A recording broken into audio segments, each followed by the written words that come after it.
Welcome back to another episode of the Kings Pulse podcast presented by the Kings Herald. My name is Brendan Nunes, and today we got Frankie Cartoscelli joining the show, who covers the Sacramento Kings for Sports 1140 KHTK and co-host of Return of the Roar podcast.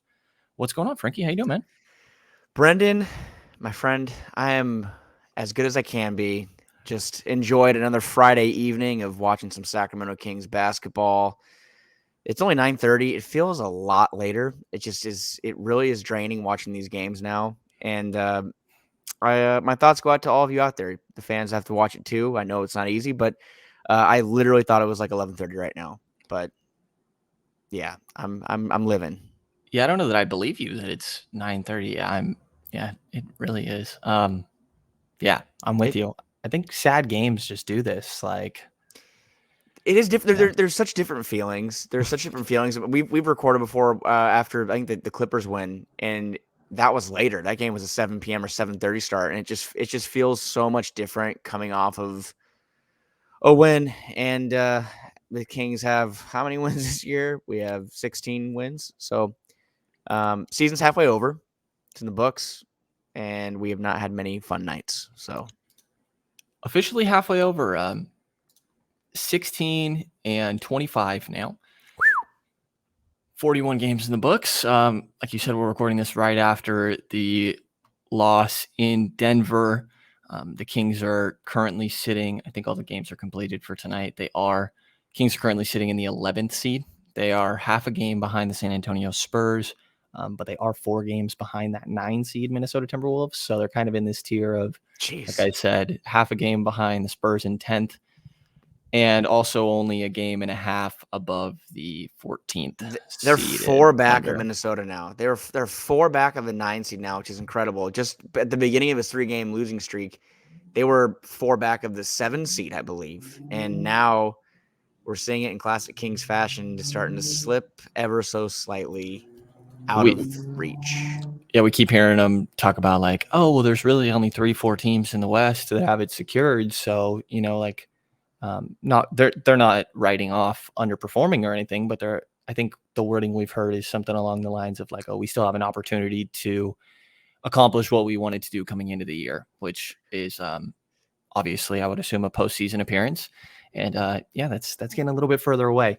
But half a season in the books, I think that we got a substantial sample size now. So I think we're going to take the time to kind of go through each one of the individual players on the roster and label how we think that they've done relative to our expectations coming into the year. We'll just do something along the lines of as expected, worse than expected, or better than expected. I will take us through in order of points per game. First one we got is De'Aaron Fox, and he had a rough start to the season, which might be underselling it. It was a very rough start to the season for Fox.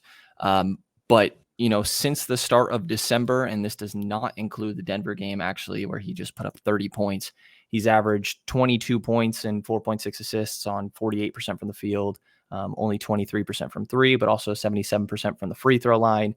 I think we've seen 2 different De'Aaron Foxes this year, but what have you seen from Fox and compared to your expectations? Better or worse, about as expected?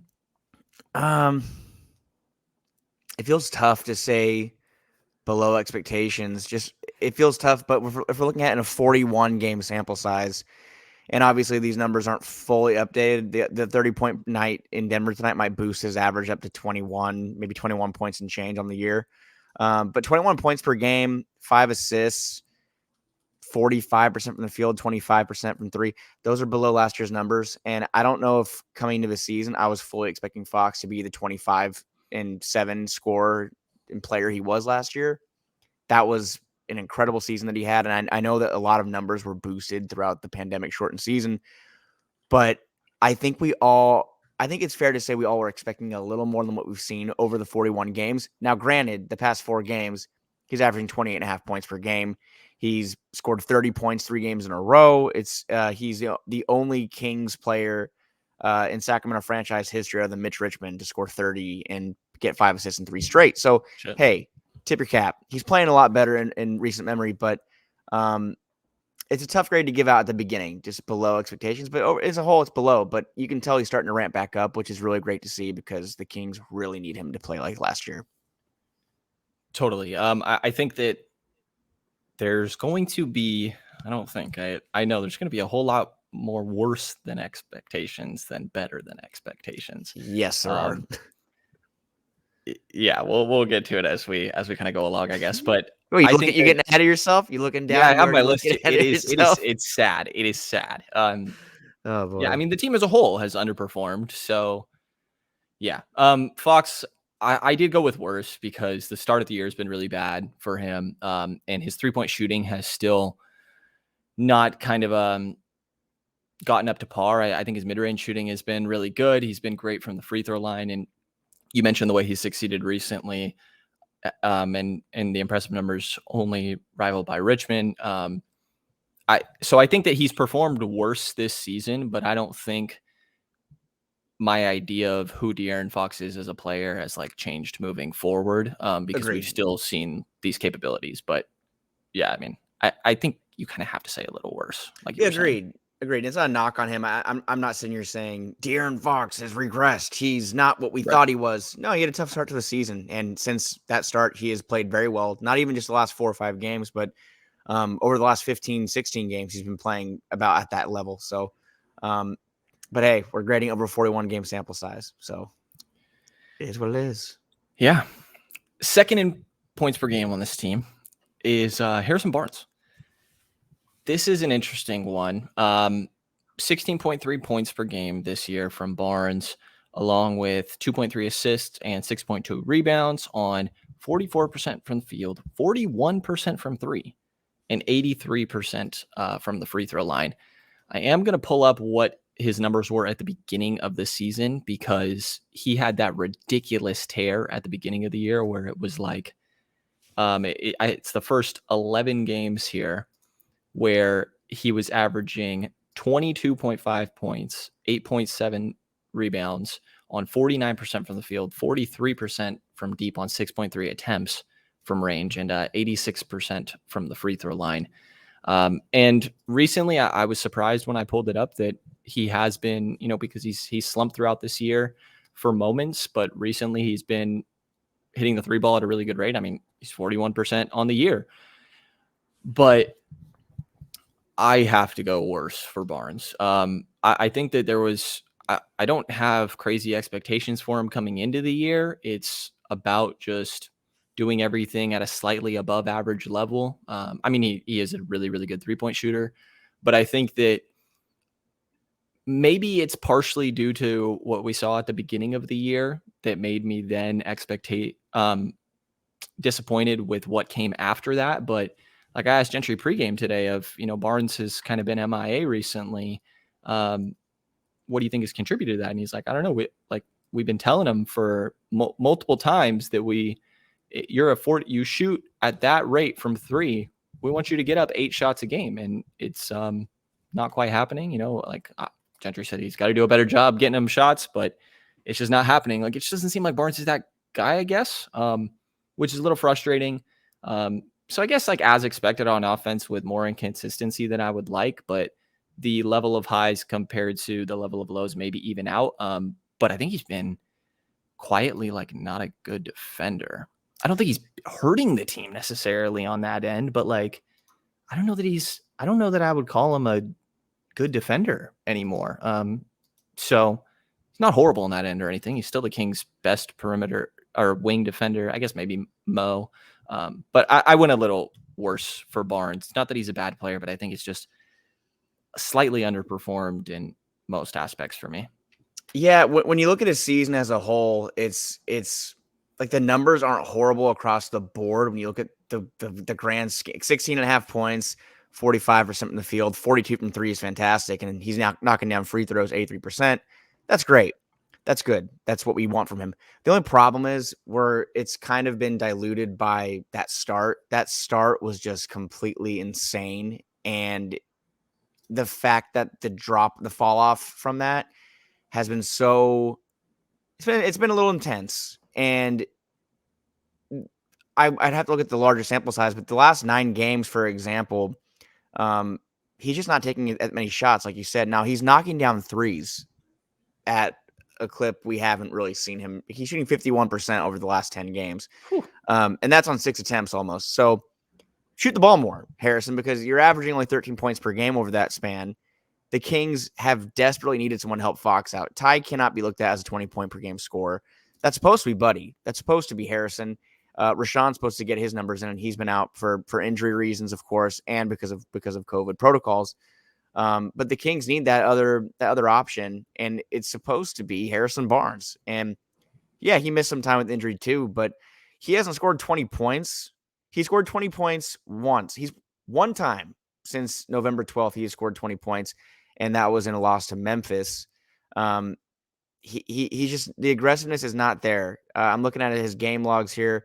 Took 15 field goal attempts against the Clippers, and that's I'm sorry, 16 against Memphis that same game. And you're not seeing those games earlier in the season where he took 19 against Portland, took 18 against Phoenix, 20 against Utah, and all those games he had 20 points. So when I look at him, I'll say that he's as expected, just because I don't think he's underperformed too much or at all. The defense hasn't been that great. Obviously, LeBron had a pretty easy time closing out the game the other night. Again, that's LeBron James, one of the greatest players of all time, but he's not really a stopper. I don't think we can say, hey, Harrison's got Paul George tonight. We feel pretty good about it. He's got Kawhi Leonard. We feel pretty good about it. LeBron, down the list of those small forwards who score a lot of points. It's going to be an issue, or is an issue already. But when I have to grade his season so far, I'll say as expected. But it's teetering towards the edge of below expectations right now, because unless he picks it up, it's going that way. Do you think that he has less value, like at this deadline, to other teams than what last he did year? last? Yeah.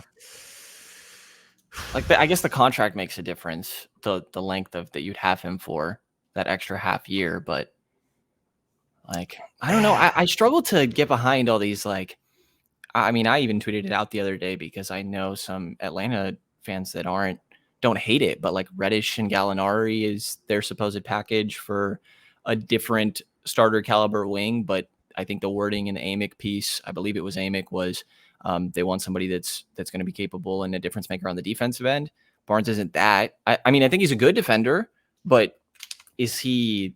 He's better not 3 than Cam Reddish. Like, I don't think we can say he's 3 and D, but he can. I think he's able to. He's serviceable. He's able to go out there and do his job. He won't be locked down, but if you're looking for 3-point shooting, he is a very good shooter.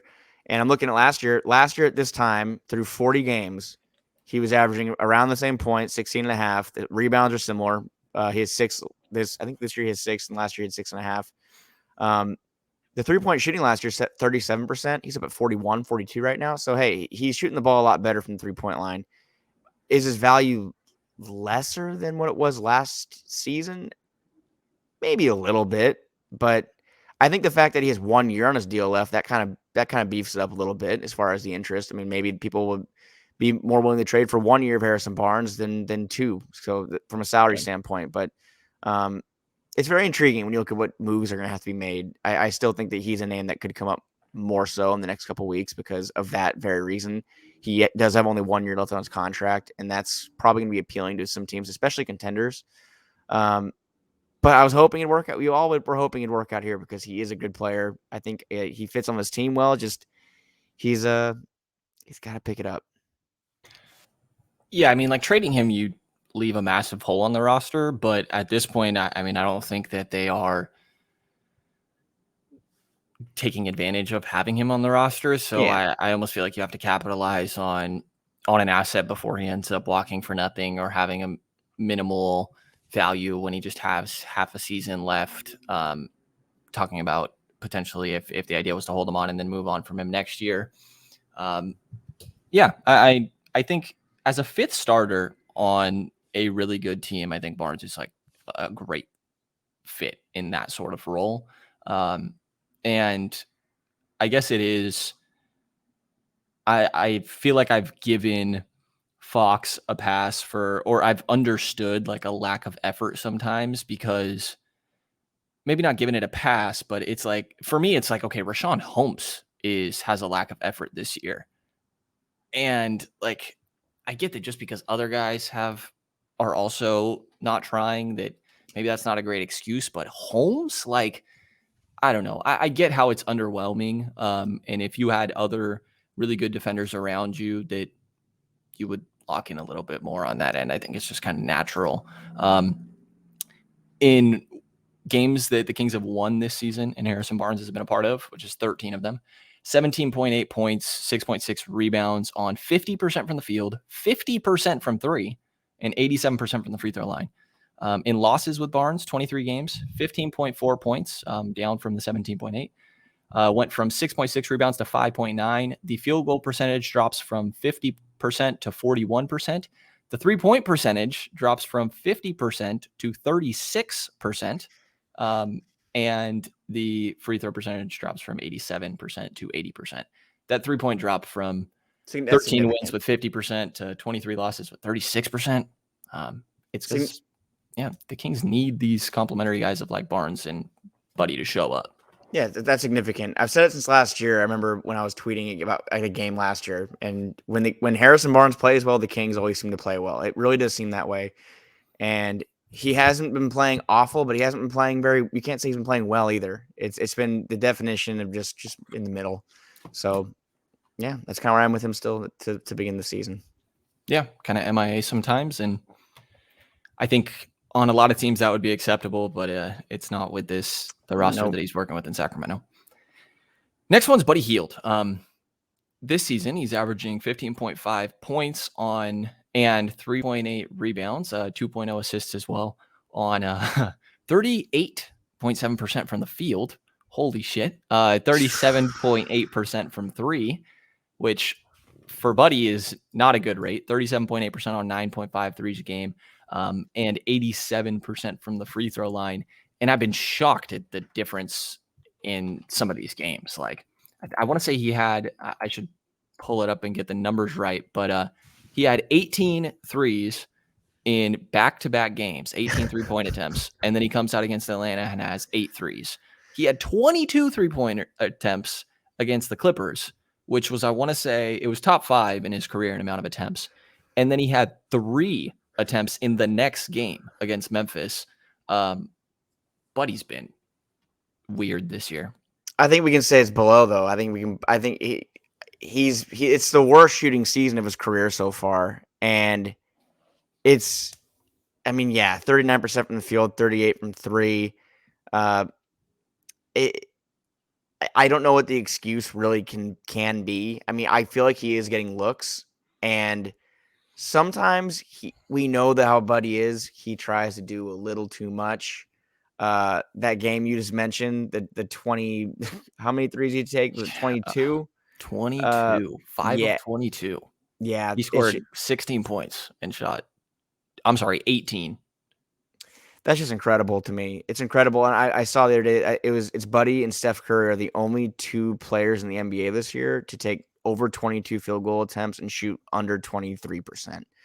So Buddy and Steph, they're still at the top of that number, because someone had I think the Kings TV broadcast put up that Buddy's leading the NBA in three-pointers over the, like, what a butter knife stat that is. Made. Yeah.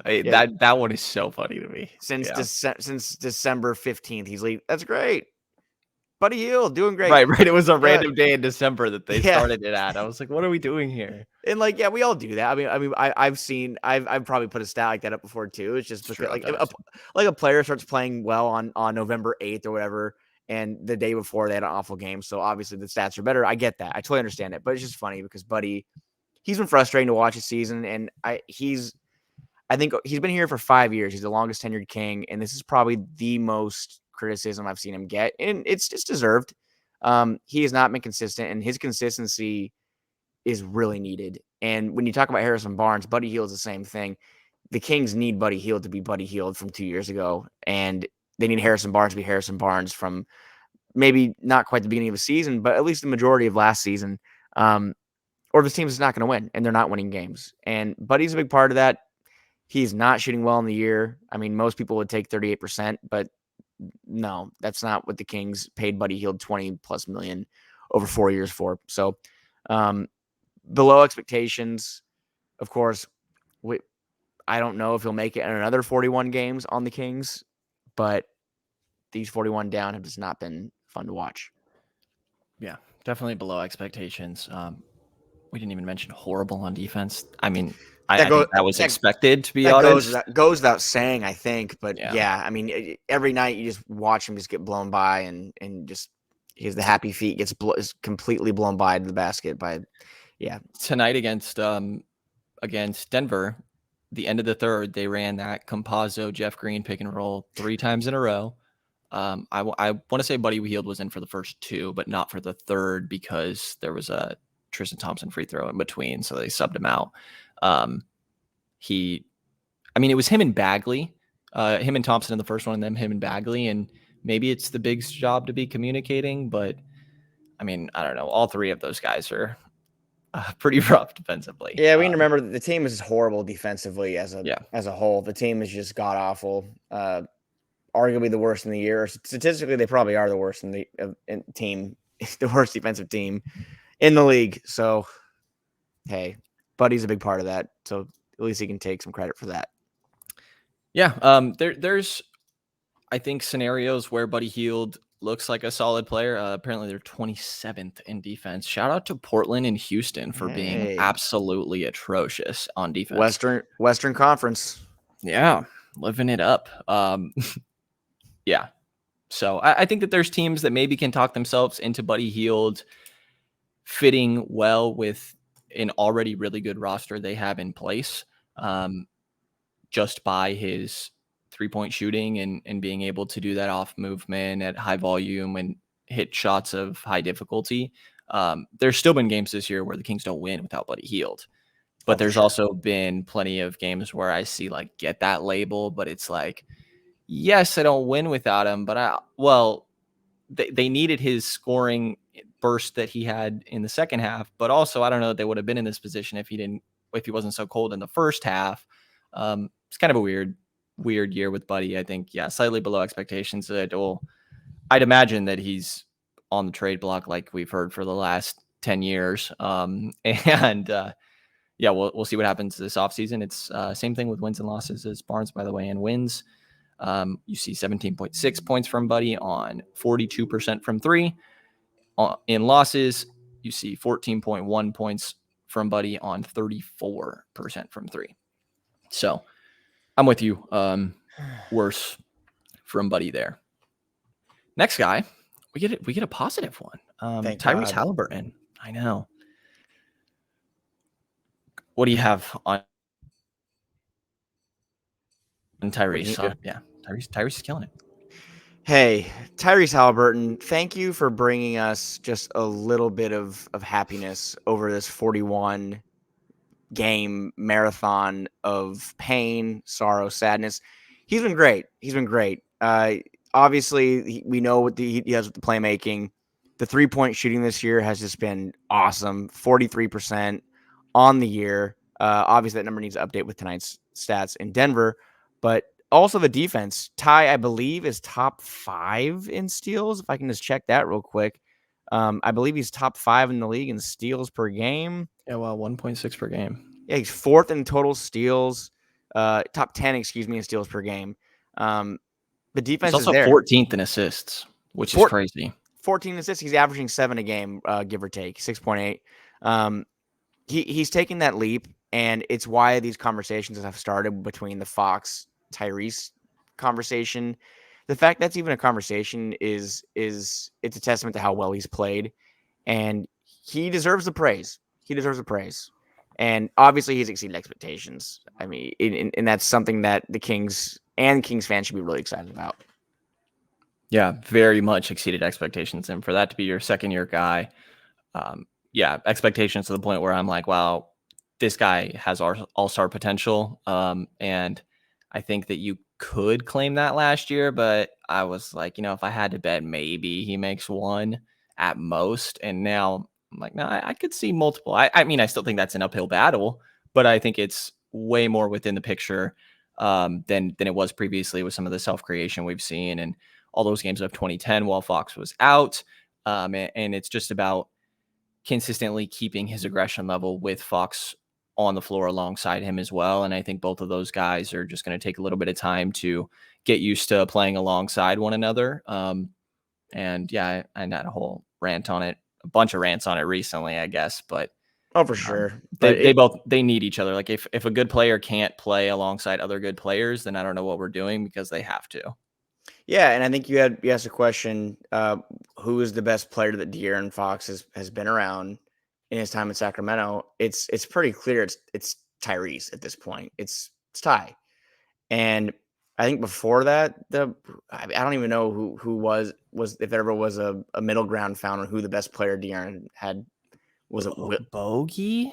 Bogey? I guess. I mean that year of Buddy. The year of Buddy was great when he averaged, I think, 20 points per game. And then other than that, it's like I don't want to say Willie. I'm gonna throw up my mouth, but I mean George Hill didn't play that well when he was here. Zach Randolph had a decent year when he was like 37 years old. So no, the Kings have not surrounded him with that much talent. And Ty, man, he is a damn good player, and I really think that he's primed to be a good player in the league for a long time because of all the things he can do, how he can create on offense in multiple ways, whether it's creating offense, which that's new to his game. He was not stepping back, hitting those threes last year. That's not something he was doing last year on a regular basis or at all. It's the highlight of every single game. It's a highlight of every game. And the shot is still, it's just, it's fun to watch because it's just so not textbook, but it just works. And it just works. And I don't think it's going to stop working either. He's finding a way to make it work. And everything's evolving though. The floater game is nails. He can create with the jump pass. He can create in set offenses. It just doesn't really matter. He just really, really, really been impressive this year. A silver lining to a not so fun year. And that's pretty much, I'm looking at the list of names, probably the only overwhelmingly overachieve we might have. Absolutely the only. Yeah. Yeah, probably it. There's a couple on here. Maybe we'll give. Actually, I don't think so. No, I mean, I don't know. I don't think so. That might be the only one I had to say overachieve on. I have one, but it's just like, or maybe two, but they're very slightly. I cannot wait to hear it. Yeah, and that's just because I don't want fucking one person to be the overachiever, probably. Somebody, but thank you, Ty. I really do. I really am thankful, and I know Kings fans are too because he is fun to watch. Yeah, the way you started that made me think of holy shit, how horrible would this season be without Tyrus Halliburton? Let's jump. Unbearable. Oh my god. Unbearable. I don't know how many games. I mean, he's won them out of 16 games. They probably have 11 wins, 10 wins, maybe. I mean, it's just, yeah. I mean, and I'll give the Aaron some credit too, but obviously, Ty has been a player that he becomes more valuable every game that comes by. Yep. Yeah. Continuous growth. I think he's not even 21. He is 21. He's about to be 22. Just turned 21. Yeah. Youth. Yes, absolutely. And significant growth every year since his first season in college. Big jump from year 1 to year 2 in college, and same thing from the pros and rookie year to this year. So bright future there. Thank God. Somewhere. Thank God. Rashaan Holmes. I talked about how like his effort level has been underwhelming. I mentioned that briefly earlier. This year he's at 12.6 points and 8.7 rebounds. And 26.1 minutes, by the way, on 69.2% from the field. Nice. And yeah, 3-point numbers don't matter. 50% though. Come on. You're right. I'm sorry. Yeah, I should highlight any possibly good numbers here. Give him some flowers. And then 80.6% from the free throw line. Which holy hell. I mean, 80% from the line is that's just bonkers. Like that's crazy. I don't I mean, I feel like it has to be underwhelming, but I feel like there's, it's hard. Holmes has had such a weird year. He had that eye laceration, that was the This- significant one with the the bloody scene, and then he had one earlier in the year, right, of maybe not an eye laceration, but he had something with what I believe was that same eye. The same eye. It was like 4 or 5 games apart too. He took a hit to the eye, and then he got it sliced near his eye, and it was nasty. Because we saw it at practice how his eye the first time was all the blood vessels were broken, and it just looked awful. He took just a hit to the face, then it got sliced open like 4 games later. So it is weird though to look at it and see he's shooting 69% from the field, which is crazy. 80% from the free throw line, that's got to be above the best in the league among centers, or the best in the league among centers. Um, but it does feel like he hasn't really been what he was last year, and I think that he hasn't. And it might just be because he hasn't been here. Um, Yeah. but are you going as expected, or are you going below? You said below? I'm going below, but I think that yeah, no, I'm going below because I think even the beginning of the year, like the lack of effort, I think has been surprising to me. I don't know if it's like a disappointment with the contract that he got because I mean, personally, I think he deserved more money. Um, but I think that that's been disappointing to me. But there is the freaking 2020 game he had earlier this year, so Yeah. he's had his moments. I'm gonna go slightly worse, but I think that, yeah, I mean, I'm not worried about Holmes since the change of the year, or I'm sorry, since the beginning of December. He's Oof. played 1, 2, 3, 4, 5, 6, 7, 8, 9 games of the possible 20, I believe. And in those games, he has not played well. No, and he's in health and safety protocol right now. After he came back, he said after the significant eye laceration that it was the worst injury he's had of his career, and the first time he wasn't able to stay in shape while he was injured, which is kind of interesting to me. I still don't fully understand because it's an eye Yeah, injury. I don't really get that. I don't really get that at all, actually. Um, Like even Marvin, when Marvin broke his hand, and people can say what they want about Marvin, and I'm sure we'll get to him in a little bit, but he was working out there every day. Pre-game, we'd get there before the game during the pandemic, uh, and he'd be working with one hand. So Rashaan, I would imagine, should have Bagley still been. always plays with one hand. He always plays with one hand. Yep. But no, Rashaan, I mean, he should have been getting more working, I guess, to get more conditioning in. But no, when you look at the beginning portion of the season, like, my goodness, from game 1 through 18, Rashaan was averaging 14.4 points, 10 rebounds, a block, 69% from the field. And since, I think he's had only one game with 10 plus rebounds. He had a big game against the Lakers where he went 12 of 12 from the field. That was really fun. But well, that was fun. The Kings lost by 25 that night. But that was fun. So yeah, I'm also gonna kind of say underwhelming just a little bit, and that's not entirely fair because he hasn't been here. He's missed 14 games, which is pretty substantial in my mind. After last year, he missed only 11, and the year before that, he did miss a lot of time with the shoulder injury. But um, that is kind of interesting that if he does miss a lot more time this year, that's kind of a conversation that might have to happen. Not being injury prone, but missing 28 games in 2019, 2020, and missing, I mean, 25, 30 this year if he continues to miss time. That's gonna be a conversation, I think, just something to keep an eye on. But um, he hasn't been here. We'll see what happens when he comes back. Hopefully, he comes back soon. But uh, again, we need more out of everybody. Everyone we've talked about so far, Buddy, Rashaan, Harrison, everyone needs to play better. Otherwise, the team is not going to win games. And that's exactly what we're seeing. Yeah. And Holmes is a guy that I think relies a lot on his teammates to set him up. And those guys, the primary guys that we talked about earlier, have pretty much disappointed expectations for the most part. So, yeah, I think it might be a little unfair, but just given the circumstances and just keeping those in mind, I'm going to, yeah, stick with my Hey, man, we're being little fair. worse. We're being like we're doing. Teachers have favorite students, and they still fail them sometimes or give them a bad grade. We gotta be unbiased. Yeah, Sorry did we talk about it. about how horrible Tyrese is on defense, by the way? Hey man, you wanna start that beef more? No, I do not. You wanna you wanna post this snippet, tag him in No, it? no. I think we're good. Top 5 in what was it? Steals, total steals, ninth Yeah, in steals per game.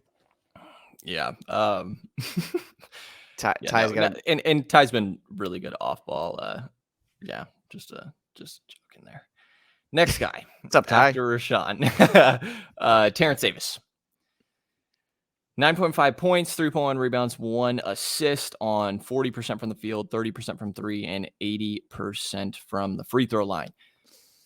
I don't know that I had crazy expectations for Terrence Davis, but it's been worse. He was horrible to start the year. He was unplayable with some of his shots. He had a really good preseason. There was a bunch of hype coming out of training camp that he had played so well. I think that he's a player when you're like this bench spark plug microwave scorer that relies a lot on confidence. And we saw that shaken a lot at the beginning of the year. And I don't remember when it was, but he talked about, it was hard at the beginning of the season and he's kind of gotten into a rhythm since, but now he's dealt with this lingering ankle injury, which I know James Ham had something to say on his Thursday podcast, some kind of insight to that. And I won't quote anything because I don't want to get it wrong. But yeah, I mean, listen to that. And James and Sean do a great pod, obviously. It's hard to not say worse for TD, no? Yeah, when you look at what he did last year, 44% from the field, 37 from 3-point line, 11 points per game over 27 games, and that's only 21 minutes per game. Granted, he was he was the acquisition for the Kings, kind of like the prize. Like he really worked out, and it's kind of it's funny to say he was like the acquisition that Right. Monte McNair's made, but he played really well, and he earned a contract, and it's been about the same sample size this season. So we're looking at 22 games this year versus 27 last year. His field goal percentage is down from 44 to 40. 3-point is way down from 37 to 30. Points per game is down from 11 to 9. I think that what we're seeing, though, is with him not playing and everything that's going on, I think Buddy Hield eventually is going to get moved. And I do think that TD is going to play more, and maybe you'll have a chance to bring those numbers up and hopefully get back to what we saw last year. For now, it's going to be underperforming. Obviously, he's not playing well over the whole course of the season, but I don't think the book is closed. I just have a hunch that when Buddy inevitably gets moved, whether it's this year or the offseason, TD is going to kind of slide into that role. He's going to get those minutes and he's going to play it, in my mind, a similar version. Buddy and TD are very similar in the way they kind of operate on the floor. TD's probably a little bit better defender, and obviously he hustles more and just kind of does more. Like the intangibles are kind of more there, but They they're both both take some crazy shots too. they're Let me both tell you. wild cards. They're both Yeah. wild cards. Yeah, They're that's a good way very to put it. similar. They're very similar in how they operate, and I think we can make an argument that TD's a better defender. Buddy's a better rebounder. There are things they do differently, sure, but the fact is they both are scorers that are streaky. And when you look at what TD, his contract situation, his age, he's 5 years younger than Buddy, and he's making 10 times less money, or he's making $2 million or $4 million. He's making a lot less money than Buddy, maybe 5 times less. Yeah, he's making $4 million a year. $5 million, yeah, $4 or $5 million a year for this year and next. He's making 5 times less than Buddy. It's just I think that it's an intriguing possibility that he could end up being that bench guard for the Kings. And I'm okay with that. If the Kings keep losing games and I don't know if you want to call it punting, but you want to give TD 25 minutes a night, I'm all for it. He's under contract next season and want to see what we have and hope he turns into that kind of player, because we talked about the Harrison Barnes situation. Like he's not doing much for you if you're losing games. Same with Buddy Hield. Paying Buddy Hield $20 million to score 16 points, make 4 threes in a loss. Not that intriguing to me. It's not appealing. So TD has underperformed. I'm hoping that there's a chance for him to kind of turn it back around. I think that I like his upside. I just think that what we saw last year could be very valuable to the team, and we haven't seen it yet, but hopefully we do.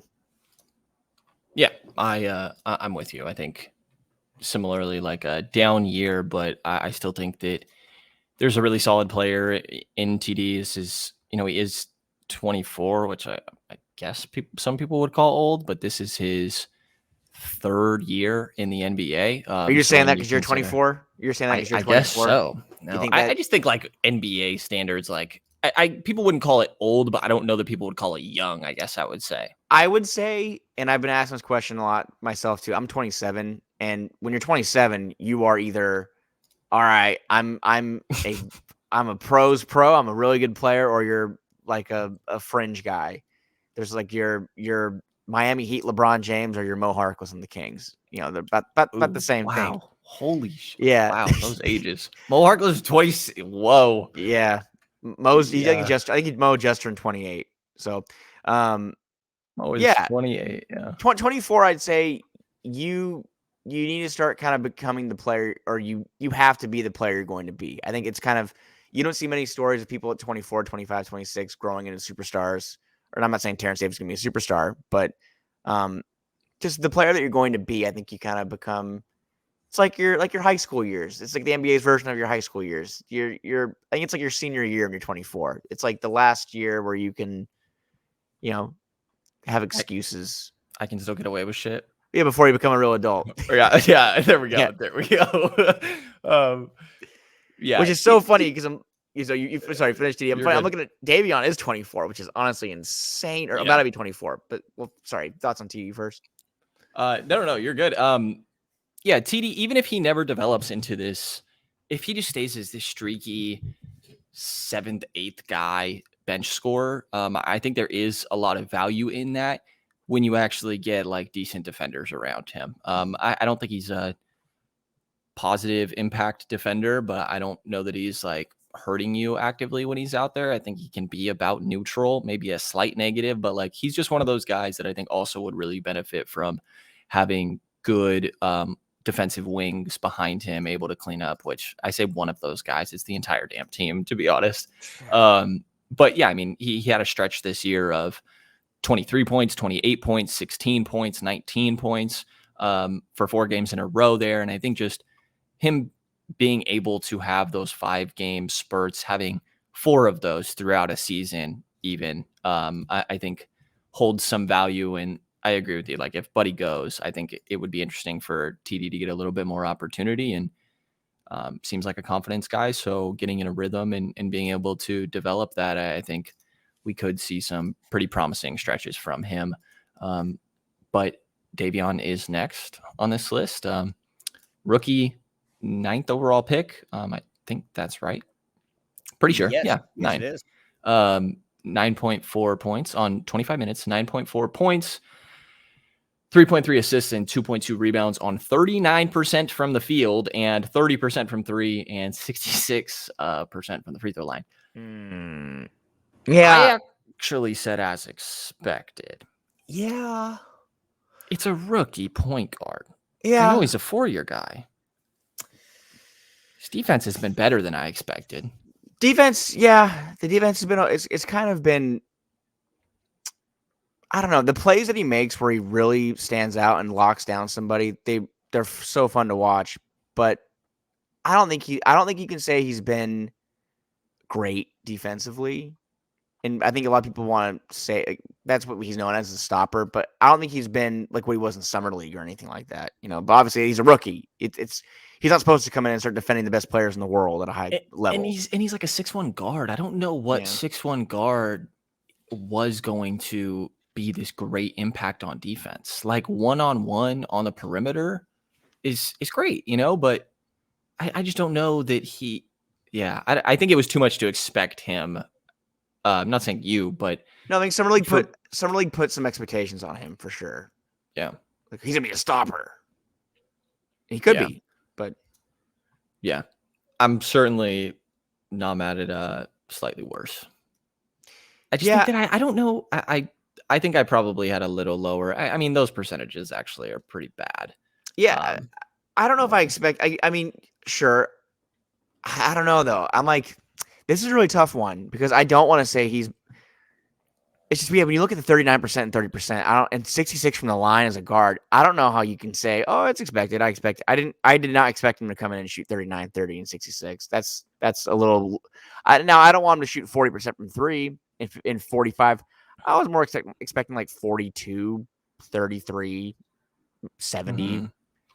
That wouldn't be horrible, especially in college, how well he shot from 3-point range. But yeah, but there were those earlier years. Like I think the senior year was his outlier, right, for shooting, yeah. and so I guess this is a hard one because we're basing it off expectations coming in, and I think I had just told myself I'm not going to really place many expectations on Davion, and then we'll see what it is.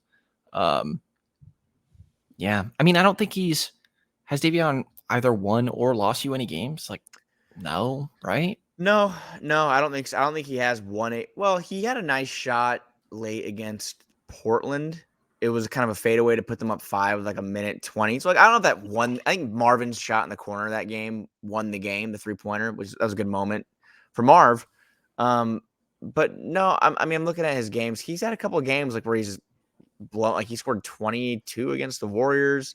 He scored 18, 12, 19 over a 3-game period. Then he scored 20 and 18, 2 out of 3 games. So yeah, it's he also is kind of able to run into a big game on offense, and that's exciting to me because I do think he can become kind of a Marcus Smart type. I kind of like that comparison. Like I think he could become kind of a guard that scoring isn't going to be the first thing he does every night, but he's going to find the open man because the assist numbers haven't been horrible either. During Summer League, a couple people like were on my Twitter mentions going off about the fact that he was averaging a 1 assist per game over the first 4 games of Summer League or something. And I never was concerned because he was making the right passes. Shots weren't falling. And in the bench, he's 3.5 assists per game off the bench. That's fine for a backup point guard. Yeah. Davion's interesting for sure. I think that we've seen flashes of everything. Like we've seen those moments, some of the ones that you pointed out of what he's done on offense. There's been a couple games of decent assist levels and also some solid scoring, but all finishing around the rim, like 3-level scoring, legitimately. But what got pointed out to me and I like realized the accuracy of and just kind of has continued as the year has gone on. We've never seen a game where it's all happening at the same time. And until we see one of those, I think I mean, it's a rookie point guard. It's going to take time. It's a 6'1" rookie point guard who was coming in as a defensive stopper. Like, I don't know exactly what expectations were. So kind of a rough one. I'm with you though. You talked me from as expected to a little slightly worse. Just slightly. And the only reason why I think we have to do it is because he's not an 18, 19-year-old kid either. And it's still his first year in the NBA. That doesn't make his first year in the NBA anymore. You know, it doesn't make it easier because he's older, but it ramps up that timeline as far as, you know, at the end of his rookie contract, he's going to be 27, 28 years old. So it's very interesting. It's a very interesting situation. So exciting though to have. It's exciting to have a guard like him on the team that is defensive first, and we'll see if the Kings have plans about him being here long term. That's something that I don't think anybody I'm looking at on this list is 100% going to be on the team. Come that like I don't see anyone that I'm like for sure they're going to be here 100%. Maybe Ty is like the only one I'm looking at that for sure could be here, but yeah, I mean, I still think probably Ty and Fox, but yeah. So like 100%, I don't know. Yeah, Ty would be the one I'm most confident in. It's like who would you bet like your car? Like how confident would you be betting your car on that De'Aaron Fox will be here? I would just say I'm not going to bet on. I'd say I'm not going to bet my car on that because I'm not sure. Like I'm not 100% I don't live sure. near Golden One. Yeah. I'm not a biker. No, not good. Not walkable. For Ty though, I'd probably throw it out there. You want my Corolla? Yeah. Ty's not going anywhere. Yeah. Freezing cold takes. And if we stay, then you know, Ty just gets me a new Civic. You know, like I gotta have something that we win with here, right? Like, yeah. I think you and Ty talking up that he'd buy you a car. Oh yeah, totally. Yeah. Get another 5 steal game for him. He'll say, "Where's Brendan at?" Right, man. You got Civic coming your way, buddy. you imagine? Chimezie Metu is next on the list. Shit. I mean, I don't know what I expected of Metu coming into the year. It's not much. I certainly didn't expect him to be in the starting lineup. I said as expected. As expected for if you would ask me at the beginning of the year, if Chimezie Metu is given this responsibility, what do you think he'd do with it? This is probably about what I would have said. Only because we weren't expecting much from him. I'm going to say as expected. I think 40% and 26% from am I reading that right? 26% from 3. 6.5 boards is cool. I like that. I like that he's rebounding, and it does seem like he flirts with a double-double every time he plays. And obviously, the buzzer beater is a great Kings moment, and that's going to be looked at for a long time. So that's cool. That's fun. But no, he's as expected. When he's out there, he's kind of like a forward center version of Buddy Hield, whereas he just is not afraid to let it fly, and he makes decisions where you're kind of just like, oh shit, okay, I guess that's what we're doing. So it's hard for me to sit here and just kind of read too much into it, other than I don't love that he gets backup minutes. I think that if he's your backup forward, you're having some problems if he's playing big minutes, and he has been playing 23 minutes. Starter 23 minutes per game, man. That's not a little. For comparison, Damian Jones has only played 14 minutes per game this season, and Chimezie's playing almost. I mean, he's playing 24. So yeah, it's I can't say I've been horribly disappointed in Chimezie. I can't say I've been impressed. I'm just right in the middle. He is what he is. He is what he was last year too. It's just the same thing. Yeah. He just shouldn't be. He's not a guy that should be playing. He should be asked to do what he's been asked to do on a team that has expectations of making the postseason this year. Where I am most disappointed, he shot 4 threes per game and made 25% of them. But out of his 4, 2.4 of them are classified as wide open by NBA's tracking stats. Over half of them, and he's made 24% on wide open threes. And one of those was a buzzer beater too. So yeah. And then I think he came out after that buzzer beater, and I was like, oh, well, maybe, I think a lot of shooting is confidence for these fringe guys. Maybe the confidence will be up. And I think he even talked about it. Something along the lines of like, oh, yeah, to be honest, I was starting to get in my head before this. He had just got moved to the bench. It's like, I wonder why. I wonder why. And he hasn't, hasn't showed up much. Again, great moment for him. Great moment for him. Absolutely. Great moment. That's a fun moment. Metu seems like a great guy. Oh, he seems like a great dude. And it just, I don't know if a 3-point, I just don't know if that's in his future, being a 3-point shooter. But what the hell do I know? I just don't know if it's in his future. So yeah, and I think what he's been asked to do is so confusing. Because he got thrown out there originally by Luke, like, oh, we need rebounding. We're gonna give him 5 games. And then later it's like, okay, well, the rebounding didn't get much better. Like, Metu's a decent rebounder, but the team rebounding didn't get much better. And then all of a sudden, like, I asked him at a shoot around one day. He said his role was to be a 3-and-D player, and that's what he was doing. When I don't think he was necessarily doing either one of those great. I don't know. I don't know what you're not. He's not 3-and-D, so I just don't know what he is. I don't know if maybe you can call him an energy guy. But what energy is he bringing? I just don't know what type of energy that is, because it's ill-advised shooting or poor defense. Yeah. I don't know. He's out there though. He's out there and he's playing. He certainly is. He's out there. And super inconsistent minutes. Him and Harkless are both swapping between like the starting lineup or either not playing at all, which that's the thing, man. It's just this team, there's a zero consistency with the rotation has changed so many times this year. It's just I can't even keep up with it. And it's going to continue to change too. I mean, it's crazy we're only halfway done, because 41 games from now, we could have a whole new team here. The Kings could somehow be in the play-in race, or in the God forbid they win the play-in. I don't know. I'm getting ahead of myself. I'm just saying, when I look at the rotation, look at what Chimezie Metu has done, how he's been a starter, out of the rotation, bench, back in the rotation, 40 games, man. So, yeah, I don't know. I hope they win the play-in, but it's just, well, of course, it's so frustrating to go from these games of what the what the fuck did I just watch?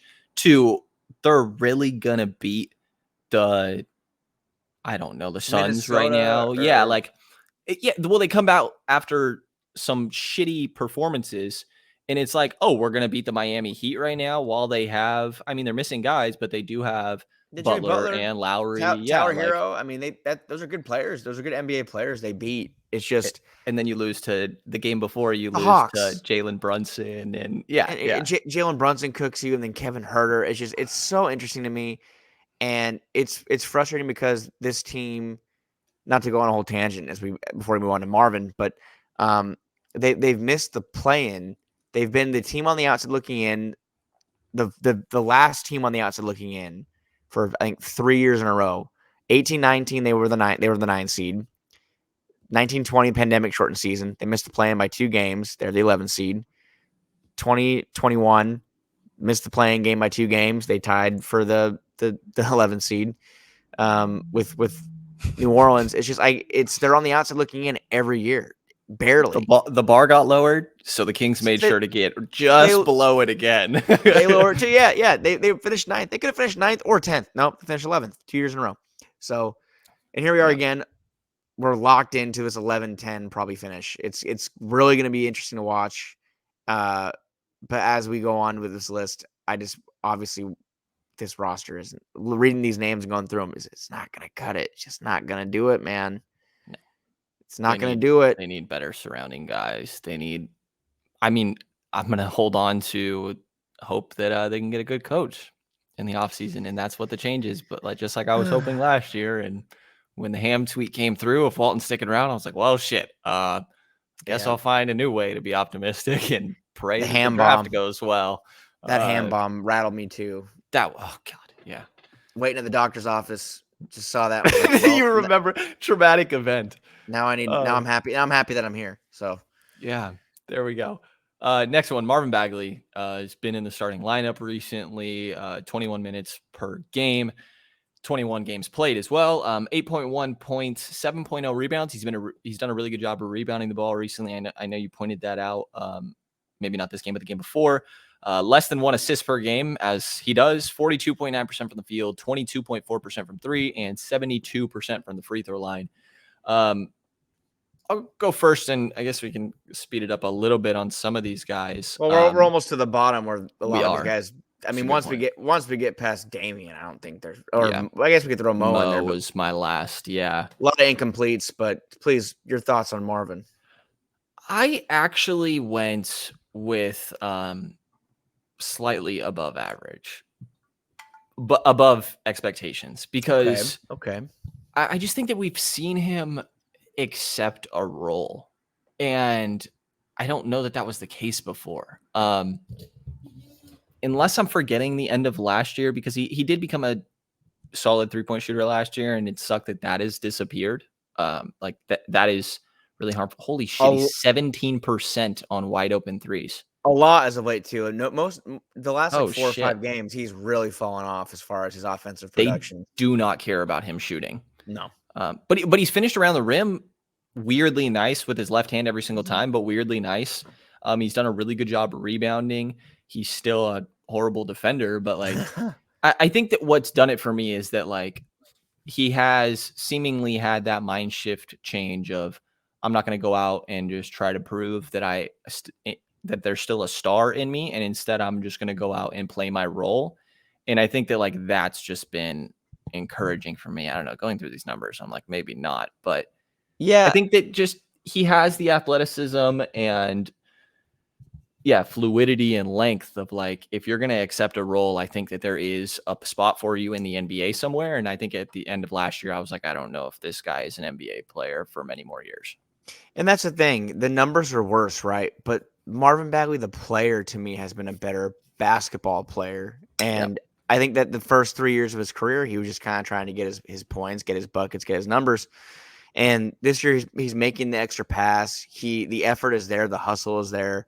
The shot, his decision making is a lot better. Did he pass tonight? Are you sure? I mean, maybe not tonight, but I'm just messing with you. I know. I'm with you. The ball's not stopping as much is kind of the point. Like it's absolutely. it's not the black hole where you throw the ball in and it's not coming back out.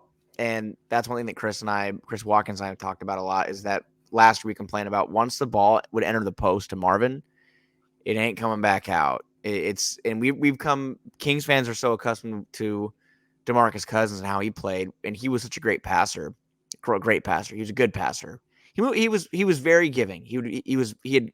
I thought he had good court vision, DeMarcus Cousins, back in his best days here. But when the ball went down to him, it would come back out. With Marvin, who was the next, like, quote unquote, supposed to be the next great big the Kings had, the ball just stops once it gets to him. He's either going to score it or he's more than likely going to miss it. And the touch has gotten a little better, but that's been a problem the last couple of games. Again, is he's getting those open looks, he's freeing up, and he's just not completing. The touch isn't happening. But I'm going to say as expected, because I didn't expect him to come in and be better than he had. I didn't expect more than 14-7.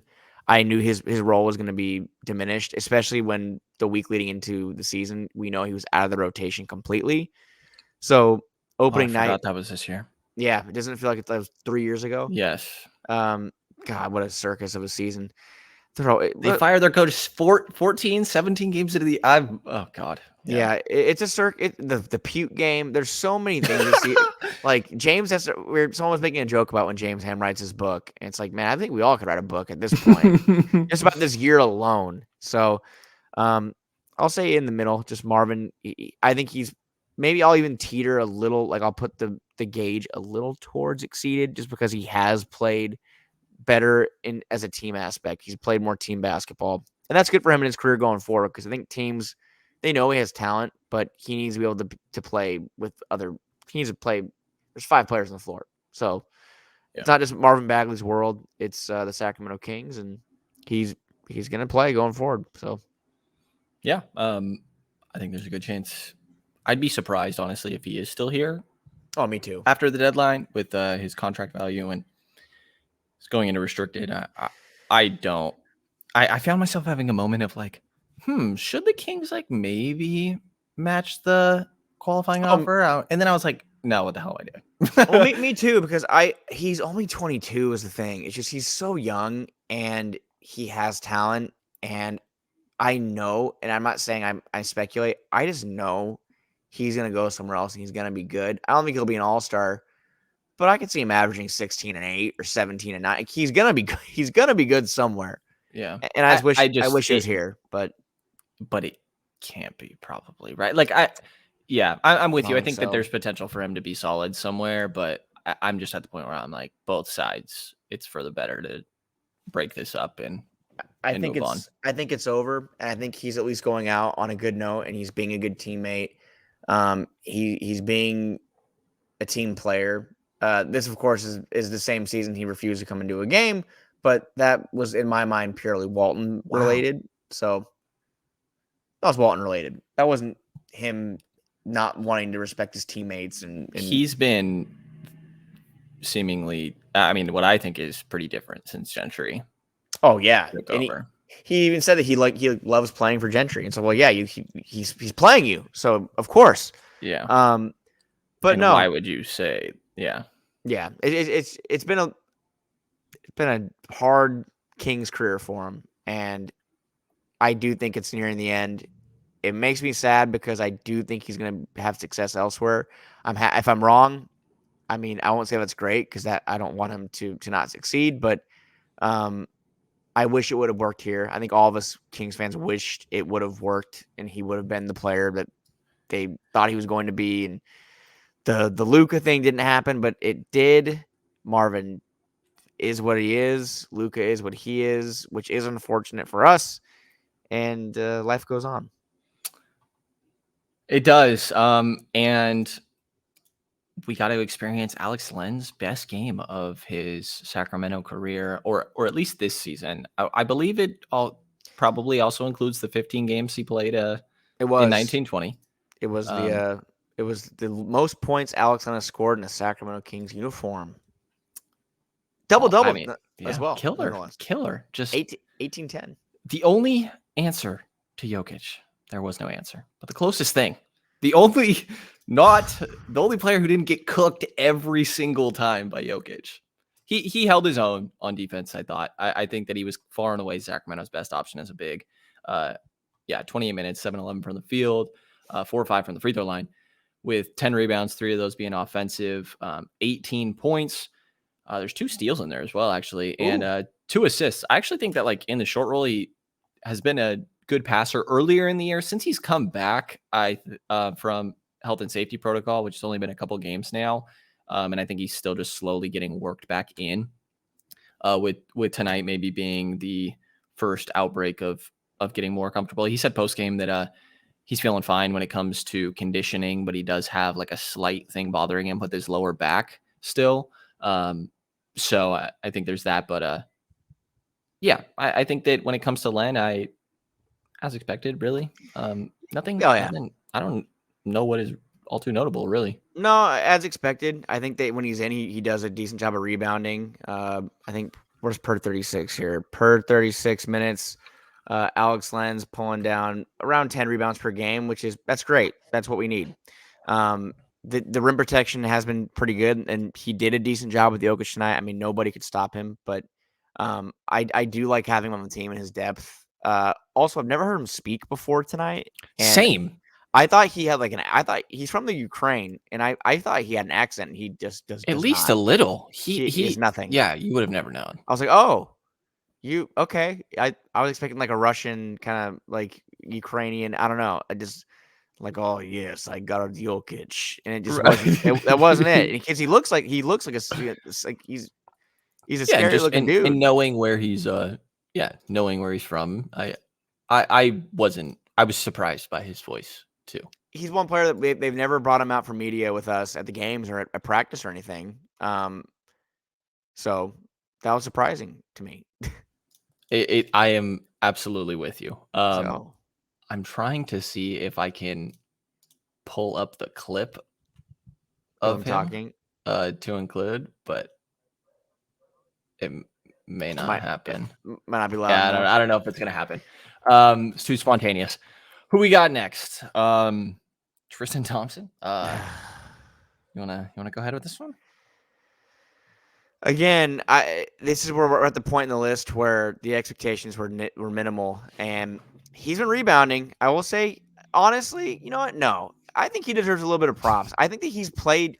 The off the court stuff is the off the court stuff, and I know that that's very evident, and it's very out there right now. What is going on with Tristan Thompson? Honestly, why I chuckled at rebounding off the court. he's scoring too.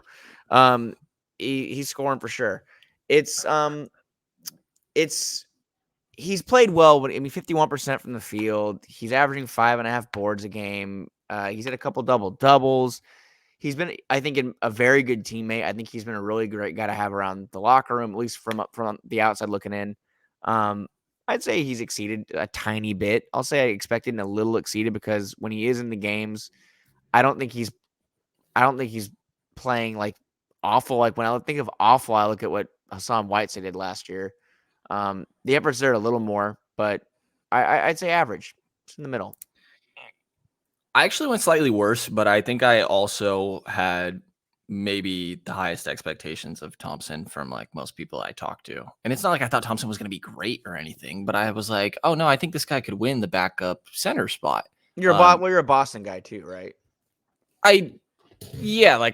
Yes. And my logic was like Boston really misused him by playing him at the 4 so much. So when he's moving back to primarily playing the 5, there's a good chance in my mind that he looks significantly better than the horrible season he had in Boston. Yeah. So I think that just because I had like, I think maybe there could be something of, there just never really seemed like a moment where I'm like, maybe there was like a stretch of 10 games or something where I'm like, I don't know, he might be the best backup center option, and hasn't really panned out, but I can't really, I guess I can't say I'm disappointed in him. I'm going to go with even because I wouldn't say I'm disappointed. I mean, it's hard to be disappointed in some of these players that you didn't have much expectation for, which is like I think Chemezi, Tristan, Alex, they kind of fall into that category. Like, hey, they are what they are. Kind of. I think we all knew they weren't going to come in and be huge difference makers. I think Terrence Davis is one that was disappointing because I think he was a guy that we thought was going to be a big contributor to his team. So Tristan Thompson, also a guy, I don't think he'll be on the team long. I think that a lot of these guys could be gone in the next couple weeks. Truthfully, I think that a contending team, I mean, someone out there would want Tristan Thompson. And he's $9 million. If you add Tristan and Bagley together, you get to about $20 million. If you want to put Tristan and Bagley and a first-round pick, that's enticing. Get to something. Me. Yeah, it's an expiring deal, a restricted young player. Yeah, like is Detroit considering that for Jeremy Grant or Christian Wood? Like, I think it gets considered. I don't know that it's enough. I think. I mean, if you're young and you're building, why not? Like, why not? Yeah. Like the Kings have to throw Davion in. I mean, personally, I'm not. Yeah, I don't know, but those salaries are notable. I mean, think about it. The Pistons have Cade Cunningham. They're going to get another high draft pick this year. They do already have Corey Joseph, so why do they need Davion? Oh, sweet lordy, a Corey Joseph reference. We made it an hour and 10 minutes before the first Corey Joseph reference. Yeah, I'm giving him a under expectations, even though he's not on the list. I'm not giving him an under permanently. Chris and I on our podcast, we haven't been doing it much this year because we've been so disappointed. We haven't been doing our awards segment too much, but we do a Coke Machine of the Week for we do King of the Week and Coke Machine of the Week for Worst Player of the Week, and we gave it to Corey Joseph probably like 9 times, I think, in a row. I feel bad about it though because Corey does seem like a really nice guy, but he really does, and the other guards really liked him. Yeah, I feel bad about it. I feel bad about it, but yeah, it's still funny to me. No, I'm with you. Yeah, Thompson about as expected. Damian Jones has played well recently. He got destroyed tonight, though. My God, holy! What was it? The shit. I wish I had it in front of me. The third quarter, the middle of the third, or maybe it was the start of this. No, it was in the second half. He came in for about a 3-minute stretch once Len went to the bench. And I swear Jokic scored 8 points right off. Like the second Damian Jones came in the game, Jokic was like, all right, give me the ball. I'm going to do whatever I want. And he did, which isn't really a knock on freaking Damian Jones, like third string center Damian Jones, who has been playing well. I think he's shown potential to be a backup center in the league. That's the MVP. So like, it's not that much of a knock, but he's been playing well recently. He's got, 25 games so far this year with 5.8 points and 4.2 rebounds, 61% from the field. He hit a couple threes earlier in the year, and now all of a sudden he's throwing them up every once in a while. He's getting a little too ambitious with that shot. It's a little much. It's not my favorite. I know they said that everybody shoots 100 threes before they leave practice. Maybe it's not every practice, but they have everybody shooting threes. There's been a few times when we show up to practices and the big men are on the court shooting threes. Alex Len. Yeah. And I don't hate that they're doing that or anything. No, it's 2022 NBA. Yeah. Gotta knock him down. Totally. And I'm trying to pull up Damian Jones's recent play because I got it right here. Go ahead. I got it right here. This is not counting the 23-8 game against the Spurs, by the way, though. The 23-8 game against the Spurs was very fun. That was out of nowhere. I think before then his season high was 6 points. But over the last 7 games, when he's really kind of become a part of the rotation, like a hard part of the rotation, when Gentry was like, oh, yeah, he's going to play. 11 points per game. This is coming into play tonight, by the way. I think tonight he barely played, so take this with a grain of salt. Yeah, but this is coming into play tonight. 11 points per game. 7.5 boards, 66% from the field, 72% from the free throw line. And I don't love the 0.4 blocks. I'd like to see a little more rim protection, but I'm going to say all things considered, he's exceeded expectations. I thought he was for sure going to be waived or non-guaranteed coming into the season just to kind of free up a roster spot. And now we know how conservative Monty is with his decision-making and adding players to this roster. I think the amount of roster moves he's made can be counted on both hands over the 2 years he's been here. So now I look back at it like I'm not too stunned he kept Damian, and I'm kind of happy he did because he's played well, and I think he is a guy that would be a nice depth piece going forward. Like I'd almost make the argument that I don't think you need to have both of Chimezie and Damian on the roster. I just would rather just have Damian on the roster going forward if that's going to be what it is. There seems to be better options out there at small forward, power forward position, whereas Damian's done a good job at the center spot. So Yeah, I'm I'd with say you. Slightly exceeded, better. slightly exceeded. And again, I don't know what they're going to do when Rashaan comes back in a week or less than a week. I don't know because Alex Len looked great tonight. I just don't really know what the decision is going to be, but I would imagine I would play Len over. I would imagine it's Alex Jones. Len. Yeah, and Damian, he doesn't have that the blocks to show like great rim protection, but he's got good athleticism. Like I think he's okay there. I think he's like probably about average as a rim protector for his size. Yeah. Which is not bad, but I think his switching and kind of moving on the perimeter for his size has been impressive. Not great, but I think that he's not he does okay in a switching scheme. I think where he's most impressive is just on the offensive end as a roller, catching lobs or some of these, catching and then needing to take a dribble or there was a spin move in, I believe the last game where I was like, oh, or maybe the one prior, the spin move recently where I was like, oh shit, that was a really nice move in the pick and roll and more athletic. Very athletic. Which I didn't know he was athletic, but he wears Vans every day, by the way. That's so not good for your arch support, man. Wow. I wear Vans every day. I had to stop wearing them. I get shin splints. I got shin splints. I wore them all throughout high school, and my shins got wrecked. So now I wear Janowski's. Nike. Wow. Are my shins wrecked? Are your shins wrecked? I wore Vans for so long. Don't they hurt your feet? Don't they hurt your feet though? I don't. Do you wear thick socks? Not really. Do you have Scholes, Dr. Scholes? No, definitely not. Right. Gel inserts. I do not. We'll have to get some for Damian though. Yeah, Damian, you gotta protect those arches, my man. Gotta protect them. Last guy, Mo Harkless. He's been a solid defender, I think. Alvin Gentry called him one of the best defenders on the team, which does not say much, to be honest, when you're comparing him.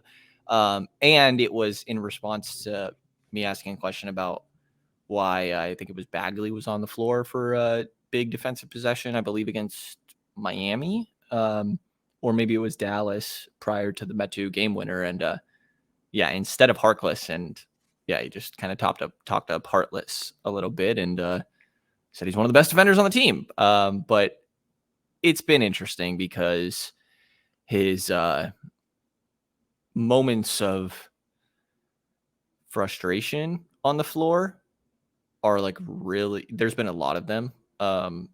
And I think that's interesting. I originally, and I think I still lean towards this thought that it's good that that's happening because it's a level of accountability. But it's starting to look to me like more and more where I'm questioning, like, I don't know, is he just throwing his hands up in the air sometimes? And to be fair, I mean, if you're just frustrated over and over trying to hold guys accountable and it's not doing anything, I think people would reach that point. But anyways, I think as expected, maybe a slightly better on defense, but he's not getting much run. He's shooting 27% from three and 21% on wide open threes. Another guy, him, Bagley, and Metu are all abandoned when they're on the 3-point line, which is horrible. He's still the guy that honestly I would play between the three. But I think this is about as expected. I mean, the 3-point percentage is what I look at, and I'm like, this is probably a little worse, though.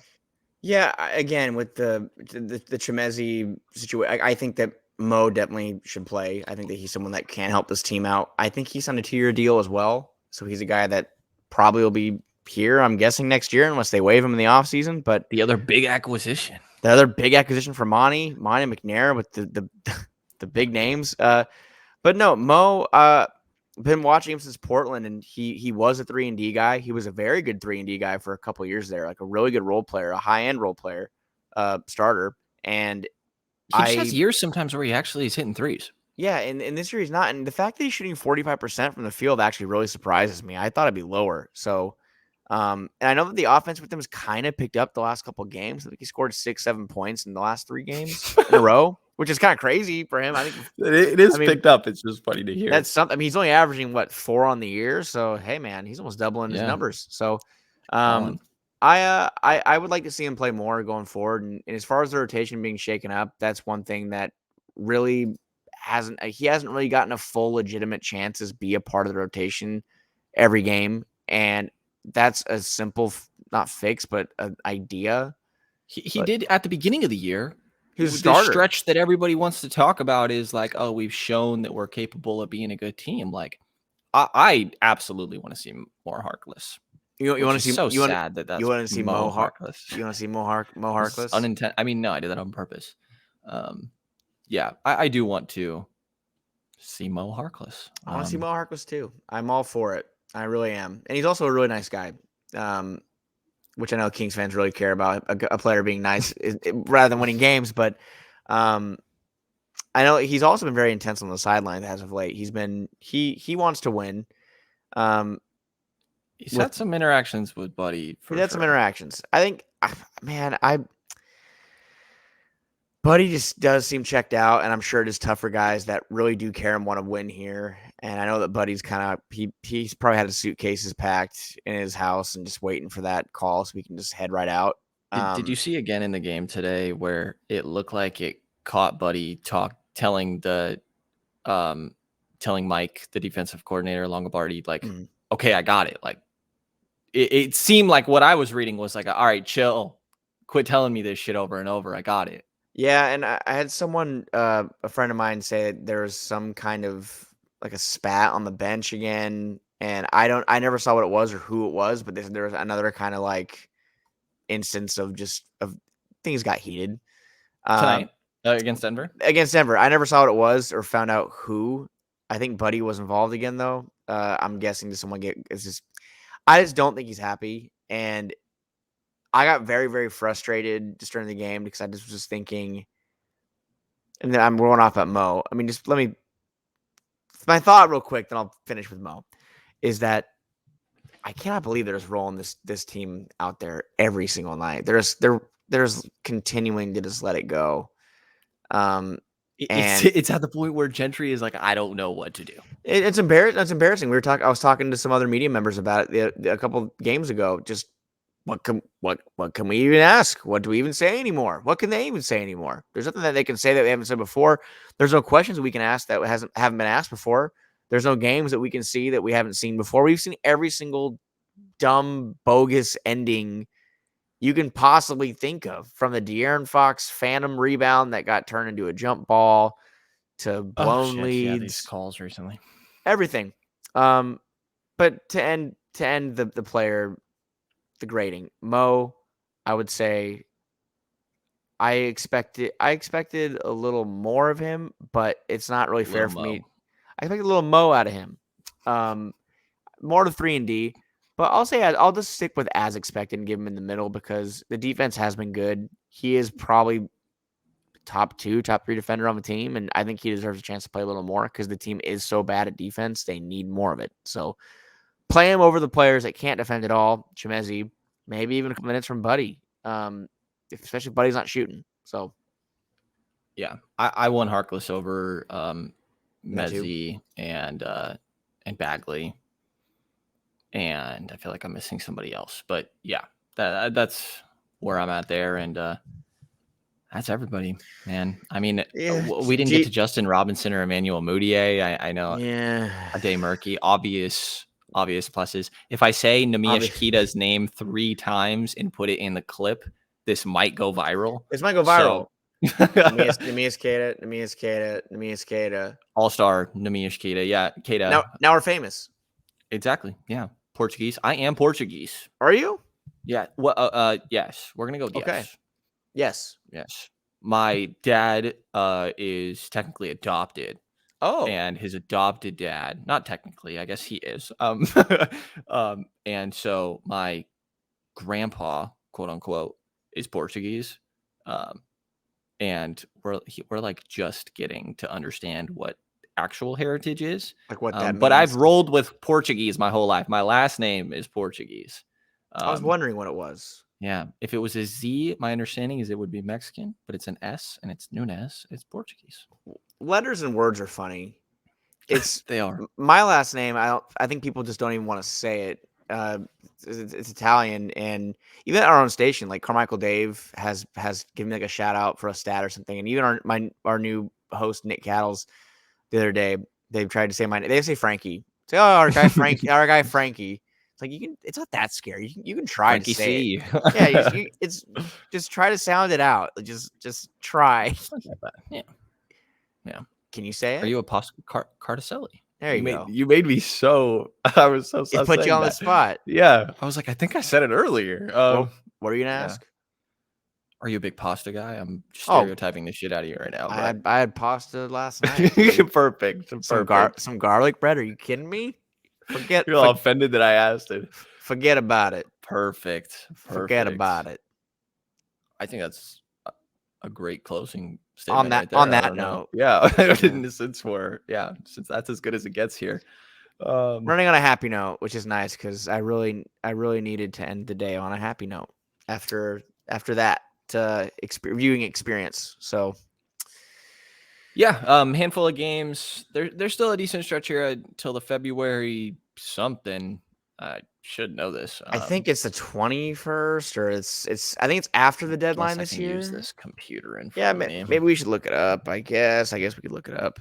But a lot of these names we went through, I would expect that a decent amount of them are not around. Maybe not a decent amount. February 10th. I think that before the deadline. That's a month from now. It's a month from Monday. It is a month from Monday. Yeah. Holy hell! I think that Buddy, the guys that I think I would expect to be actively shopped are Buddy, Bagley, and Thompson. I think that Barnes, like borderline, falls into that. Would be and this is just me guessing.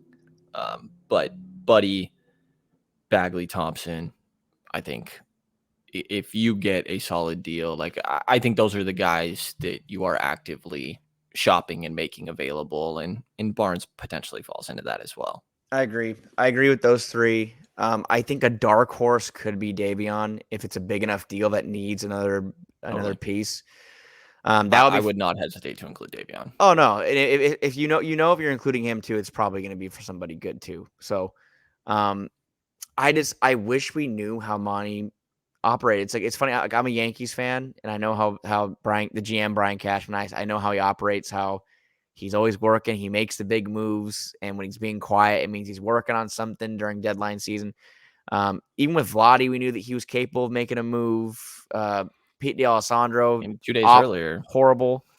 Yeah, had a better deal 2 days ago. Yeah, but we knew he was out there making. We don't know anything about what Monty McNair is capable of. He's never been a GM before, and he has not made a big move here in Sacramento.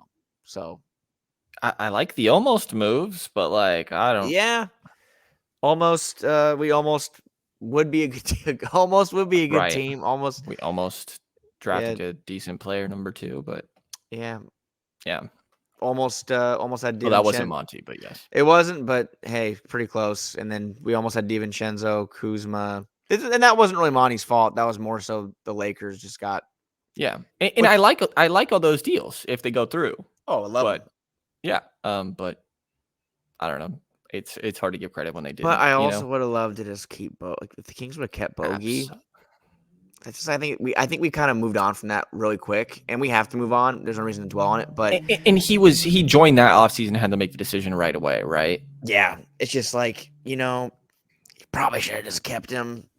Absolutely should have, and should have just kept him. Like I think that he would be such a huge asset right now to have on the bench. So yeah, and you could have, even if you wanted to move on from him, in my mind, like you could have got a late first rounder at the deadline. That same deadline in my mind, or this year there was some AMIC reporting and maybe just reporting. So who knows if it actually comes to fruition of like the idea of the Lakers going after him. The Bogey deal certainly is not viewed as bad by any stretch. No. I think it's reasonable, if not a good deal. So I think it's a very reasonable deal. I think that Ty's a more athletic version of him, but their play style is kind of similar. But Ty obviously is more athletic. I think he's more of a playmaker. But the fact that they do their part on the rebound and they do their part, moving the ball around and they can knock down shots, it's just very appealing to me. Whereas Buddy is just a shooter, and I know that if Buddy was signed to a deal that more suited his actual value, which is I think 14, 15 million a year, maybe 16, 17. I think he would be moved by now. I think it'd be a lot easier to move him. So yeah, wow. Yeah. We're like, we'll end on a happy note. And then it's like, well, you could think about the possibility of Fox, Halliburton, and God damn it, I know. Bogdanovich. We That really trio did. actually sounds so the passing of that trio. We should go to sleep. We should go to The bed. ball movement. We should. That's gonna do it. We ruined it. What's something happy we can end it on? Damn it! I ruined everything. I'm gonna drink a little bit after this. I haven't drank in a little while. I might have something as well. I might have something as well. Yeah, I guess that's happy. We're gonna go with that's happy.